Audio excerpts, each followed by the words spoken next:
আসসালামু আলাইকুম।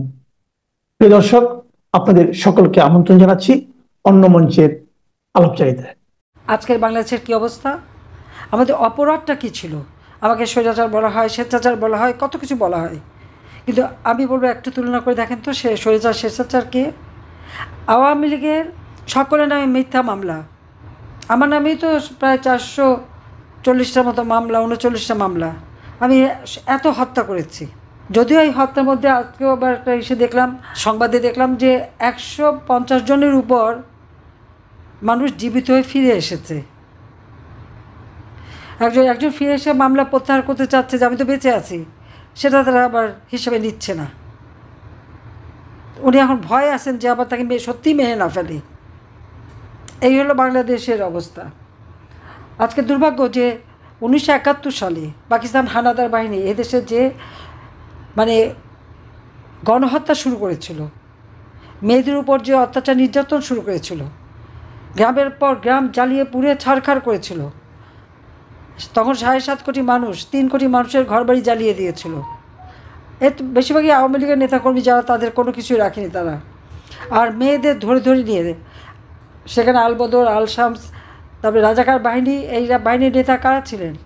যুদ্ধ অপরাধীতে যাদেরকে আমরা শাস্তি দিচ্ছি তারা তখন ইয়াং জেনারেশন, যুব বয়স। এরাই এই মেয়েদেরকে ধরে ধরে ক্যাম্পে দিত। সেই মেয়েগুলিকে যখন উদ্ধার করা হয়, তাদের অবস্থাটা কী ছিল? এখানে বহু বই আছে, অনেকের মতামত আছে, পড়ে দেখবেন যে এক একটা মেয়েকে কী অবস্থায় তাকে দিনের পর দিন পাশবিক অত্যাচার। অনেক মেয়ে সুইসাইড করেছিল বলে তাদের শাড়িটা পরতে দিত না, কোনো মতে একটা পেটিকোট পরে ঘুরে বেড়াতে হতো, এবং যখন তখন তাদের অত্যাচার। তাদের শরীর ক্ষত বিক্ষত ছিল ওই পশুদের, সে পশুত্বর জন্য, মানে সেগুলি পড়লে চোখে পানি রাখা যায় না। সেই যুদ্ধ অপরাধীদের বিচার জাতির পিতা বঙ্গবন্ধু শেখ মুজিব শুরু করেছিলেন। এই নির্যাতিত নিগৃহীত মানুষগুলি যেন ন্যায় বিচার পায়, যাদের আপন জনকে হত্যা করা হয়েছে তারা যেন ন্যায় বিচার পায়, সেই ন্যায় বিচার দেওয়ার জন্য তিনি এই আইসিটি প্রতিষ্ঠা করে 1973 সালে আইন করে এই আন্তর্জাতিক ক্রিমিনাল এই কোর্ট তৈরি করে তিনি বিচার করেছিলেন। অনেকে জেলে ছিল সাজাপ্রাপ্ত আসামি। জিয়াউর রহমান এসে তাদের সবাইকে মুক্তি দেয় এবং তাদেরকে মন্ত্রী, এমপি, প্রধানমন্ত্রী বানায়। কিন্তু সেই মেয়েগুলি তারা যে নির্যাতিত, তাদের কথা তো ভাবেনি। যারা আপনজন হারিয়েছিল তাদের কথা তো ভাবেনি, বরং সেই যুদ্ধ অপরাধী এবং খুনিদের রাজত্ব কায়েম হয়। তাদেরকে পার্লামেন্টে বসানো, তাদেরকে প্রেসিডেন্সিয়াল ক্যান্ডিডেট হওয়ার সুযোগ, দল করার সুযোগ, ভোট চুরি করে পার্লামেন্টে বসে বিরোধী দলে বসানো কে না করেছে? জিয়াউর রহমান করেছে, এরশাদ করেছে, খালেদা জিয়া করেছে। খালেদা জিয়া তো রশিদ আর উদারে পার্লামেন্টেই বসিয়ে দিল। এই ধরনের অন্যায় অবিচার তারা একের পর এক করে গেছে। আর যে যুদ্ধ অপরাধীরা এইভাবে আমার মা বোনদের পাশবিক অত্যাচার করেছে, পাকিস্তানি হানাদার বাহিনীর হাতে তুলে দিয়েছে, গণহত্যায় মদত দিয়েছে, আপনারা দেখেন একে একে সমস্ত যুদ্ধ অপরাধীদের সব মামলাগুলি প্রত্যাহার করে তাদের মুক্তি দিয়ে দেওয়া হলো। কাদের স্বার্থে? বাংলাদেশের নাগরিকের কি কোনো অধিকার নাই বিচার পাওয়ার? তবে কার কাছে বিচার চাবেন? কারণ যুদ্ধ অপরাধীদের শুধু খালাস দেওয়া হয়নি, 30 লক্ষ শহীদের রক্তের সাথে বেইমানি করা হয়েছে, নির্যাতিতা মা বোনদের সাথে বেইমানি, মুনাফিকি করা হয়েছে, মানবাধিকার ক্ষুণ্ণ করা হয়েছে। এদেরকে ছেড়ে দেওয়া মানে অন্যায়কে প্রশ্রয় দেওয়া, খুনকে, হত্যাকে প্রশ্রয় দেওয়া এবং মানবাধিকার লঙ্ঘন করা। কারণ তাদের এক এক করে মুক্তি দেয়। আসল কথা, এনুস ক্ষমতাটা হচ্ছে তার কাছে সবচেয়ে বড়। গ্রামীণ ব্যাংকের 6,000 টাকা ভেতরে এমডি সাহেব লক্ষ লক্ষ কোটি টাকার মালিক। এখন কোত্থেকে হলো কী হলো আমি জানি না, আমি বলতে পারবো না। কিন্তু তার অর্থ লোভ, টাকার লোভ যায়নি। আমাদের সেন্ট মার্টিন দ্বীপ ছেড়ে দেবে, বে অফ বেঙ্গলে জায়গা দেবে, পার্বত্য চট্টগ্রাম, কক্সবাজার বর্ডার উন্মুক্ত করে সেটা দিয়ে দেবে এবং দিয়ে দিচ্ছে। বিনিময়ে কী পেয়েছে আমি ঠিক জানি না, দেখলাম একটা নিউজে, আপনারাও যাচাই করে দেখতে পারেন। সেখানে নাকি তিনি $500 মিলিয়ন পেয়েছে এটা করার জন্য। এবং তাদের যে আন্দোলনটা ছিল, এই আন্দোলনটা কী ছিল? কোটা, বৈষম্য বিরোধী। কোথায় বৈষম্য বিরোধী হচ্ছে? যারা সেই দিন আন্দোলন করেছে সেটা তো মোটা টাকা খেয়ে। কারণ ইউনুস নিজেই বলছে এটা তার মেট্রিকুলাস ডিজাইন, কোনো লিডার ছিল না, ছাত্র জনতা জানে না কী কে করছে, উনি যে দূর থেকে করছেন এটা তো ক্লিন্টন ফাউন্ডেশনের অনুষ্ঠানে নিজেই বলে দিয়েছে, নিজেই স্বীকার করেছে। কাজে আজকে যে দেশটাকে যে ধ্বংস করে দিল, যে বাংলাদেশটাকে আমি সাজিয়ে গুছিয়ে, যেটা আমাদের চিরদিন বদলের সনদ, আমি যখন 2007 সালে গ্রেপ্তার হই ওই জেলখানায় বসে আমি লিখেছিলাম, নোট করেছিলাম যে আমি বাংলাদেশে কীভাবে সাজাবো। সরকার আসার পরে আমরা তাই করেছিলাম। আমাদের 2008-এর নির্বাচনী ইস্তাহারে আপনারা দেখবেন দিন বদলের সনদে আমরা কী কী লিখেছি, এবং ঠিক না একটা সিদ্ধান্ত আমরা প্রত্যেকটা আমাদের নির্বাচনী ইস্তাহার অনুযায়ী করে দেশটাকে সারা বিশ্বের কাছে একটা মর্যাদাশীল দেশ হিসেবে আমরা করেছিলাম। আর আজকে সেখানে আমাদের চট্টগ্রাম পোর্ট, যে পোর্টটাকে আমি আধুনিক করেছি, লাভজনক করেছি, সেই পোর্ট বিক্রি করে দিচ্ছে বিদেশিদের কাছে, কি তাদের নাকি অনেক টাকা পাবে। এইভাবে একটা দেশের সমস্ত মানুষের নৈতিকতা বোধ বলে কিছু নেই। আর দুর্নীতিটাই তো নীতি। মাত্র আমাদের বিরুদ্ধে দুর্নীতির অভিযোগ আনে, 15 বছর আমাদের আওয়ামী লীগ নেতাকর্মীরা যা কামাতে পারে নাই, সে তো মাত্র 5-6 মাসের মধ্যে তা কামাই হয়ে গেছে। তার সমন্বয়কদের টাকার পাহাড়, নিশ্চয়ের আশেপাশে যারা সব আঙুল ফুলে কলা গাছ, দেশে না বিদেশেও টাকা রাখা, কোন কোন দেশের মাধ্যমে টাকা যায়, কোথায় কী রাখাচ্ছে তার কিছু হিসাব তো আছেই।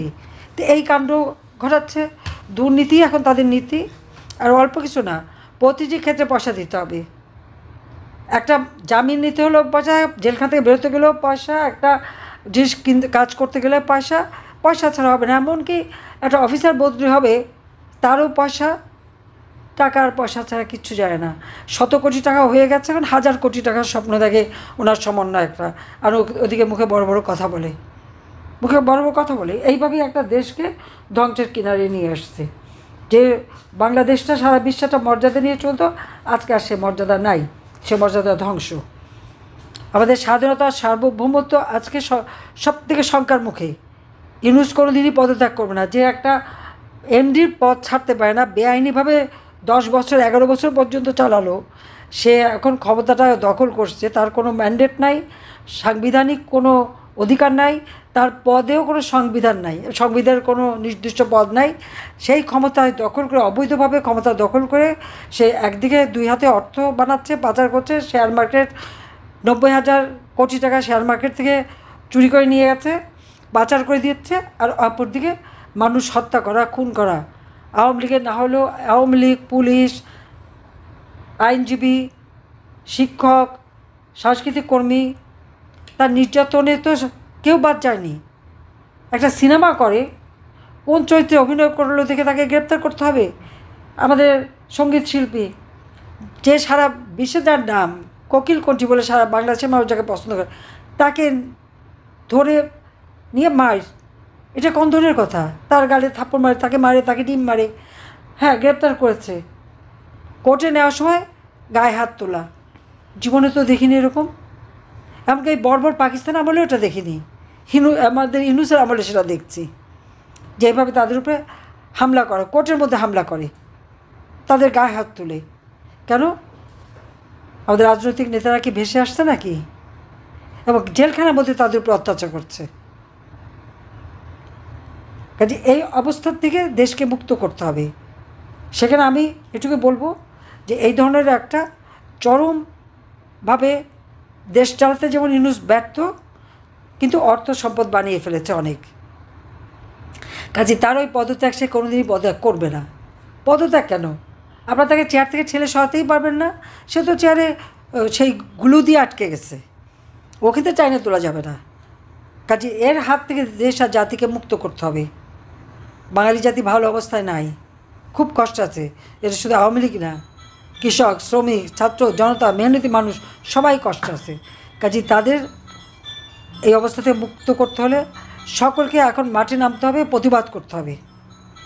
আজকে একটা সরকারি চাকরির প্রজ্ঞাপন দিয়েছে, সেখানে কোনো ডিপার্টমেন্টাল কেস হবে না, তদন্ত হবে না, কিছু একটা নোটিশ দিয়ে চাকরি থেকে বের করে দিতে পারবে। যে আইন পার্লামেন্টে পাশ করা, সেখানে এই প্রজ্ঞাপন ছেড়ে দেবে কীভাবে? আর যে আইন রহিত, যে অধ্যাদেশ রহিত হয়ে গেছে, ও যেটা 79 সালের অধ্যাদেশ সেটা তো রহিত হয়ে গেছে। আমরা 18 সালে নতুন করে আইন করে দিয়েছি, সেখানে তো এই সমস্ত নিবর্তনমূলক বা নির্যাতনমূলক কোনো ধারা নাই। আচ্ছা, সেইগুলি সামনে নিয়ে এসে একটা প্রজ্ঞাপন দিয়ে আমাদের সমস্ত অ্যাডমিনিস্ট্রেশনটাকে ধ্বংস করে দিচ্ছে। সেনা অফিসাররা, প্রশাসনিক অফিসার, সামরিক, অসামরিক, শিক্ষক, পেশাজীবী, সাংবাদিক, আইনজীবী, ডাক্তার, অর্থাৎ সমাজের কোনো স্তরের লোকেরই কোনো জীবনে শান্তি নেই, তাদের উপরে যত রকমের জুলুম অত্যাচার চলছে। কাজে অত্যাচারের হাতে মুক্তি পেতে হলে সবাইকে রুখে দাঁড়াতে হবে আর এর বিরুদ্ধে আন্দোলন গড়ে তুলতে হবে। কাজে যা কিছু আছে তাই না মাঠে নামেন আর প্রতিবাদ করেন। আর ওই যে মব জাস্টিসের নামে হত্যা করা, মব কোথায়? এটা তো ইউনূসের পেটো বাহিনী।